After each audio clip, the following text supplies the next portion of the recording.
Mona Catherine, Lagiaya, as Mona, Dwayne Johnson, as Maui.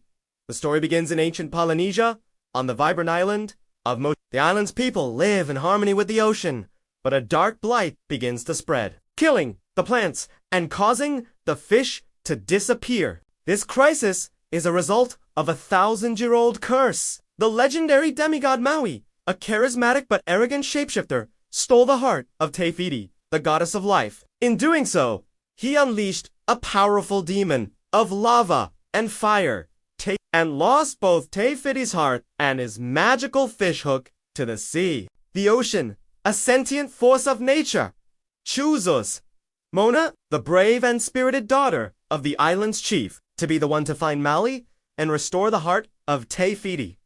Mona's father, Chief Tui, wants her to stay on the island and be the next chief, fearing the dangers of the open ocean. However, her grandmother, Gramatala, secretly encourages her to follow her heart and the ocean's call. After her grandmother's passing, Mona takes her guidance to heart and embarks on a forbidden voyage. She finds the mythical demigod Maui stranded on a remote island with his larger-than-life personality and a chest full of tattoos that tell the stories of his great feats. Maui initially refuses to help her. He is more interested in finding his lost fishhook, which allows him to transform into any animal. During their travels, Mona learns the art of wayfinding from Maui, realizing he is not just an arrogant showboat, but a demigod who lost his way after his greatest failure. Their bond grows as they navigate treacherous waters and overcome challenges together. Finally, they arrive at the island of Te Fiti, only to confront the fiery demon Te. Maui,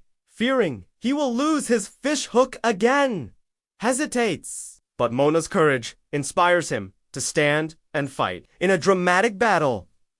Maui faces Chica, giving Mona the chance to restore the heart. As she approaches the fiery demon, Mona realizes that Te-Kei is not an evil creature, but Te Fiti herself, corrupted and incomplete without her heart. With a simple act of compassion, Mona gives Te Fiti back her heart. The lava monster transforms back into the lush, life-giving goddess, who in turn heals the ocean and the blight spreading across the islands. With the curse lifted, Mona and Maui part ways as true friends. Mona returns to her island, where she is welcomed as the hero and the new chief. She uses her knowledge of wayfinding to lead her people back to their ancient tradition of exploring the seas. The movie ends with Mona proudly leading her people as a wayfinder, sailing the ocean with the spirit of her grandmother, her people, and the demigod Maui guiding her, building on the information about the demigod and its connection to Moana. A sequel, titled Moana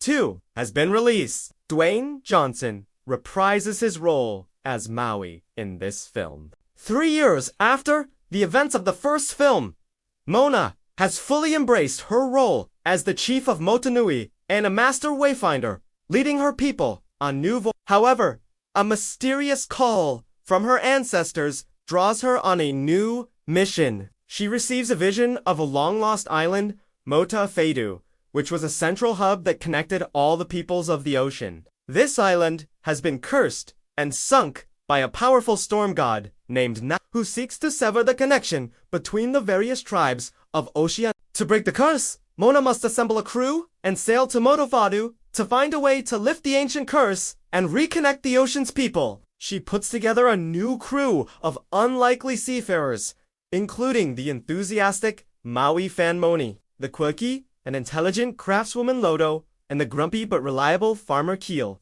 As they set out on their voyage, Mona's path leads her back to the demigod Maui, who has been trapped in a giant clam by a mysterious, bat-adorned figure named Matangi. Is an enforcer for Nalo and shares a complicated past with Maui. Mona and her crew free Maui, and he reluctantly joins them on their quest, facing a new challenge that forces him to confront his own vulnerabilities. The journey is more dangerous than anything they've faced before. They must navigate treacherous storms, fight off a returning Kakamora army, and outsmart Nalo's powerful forces of nature. The central conflict revolves around Nalo, a villain whose power is based on creating disconnection and isolation. In the film's climax, they reach the cursed island of Moana. The curse can only be broken by Mona's touch. But Nalo's power is too great. Maui confronts Nalo directly, but he is stripped of his demigod powers. Seeing Maui weakened and their mission at risk, Moana dives into the ocean. She manages to touch the shores of Motofado, but in doing so, Nalo strikes her with lightning, and she is seemingly killed. However, the ocean, with the help of the spirits of her ancestors, resurrects her. This act not only restores Moana, but also transforms her, granting her new abilities. She becomes a demigod herself, able to control the tides and create golden pathlines in the ocean with her oar. With the curse broken, the islands are reconnected, and Moana and Maui part ways again, but this time with a new dynamic between them. Moana, now a demigod and a leader, returns to her people, prepared to lead them on new voyages and adventures, setting up future explorations and conflicts with Nalo, who declares that this is only the beginning.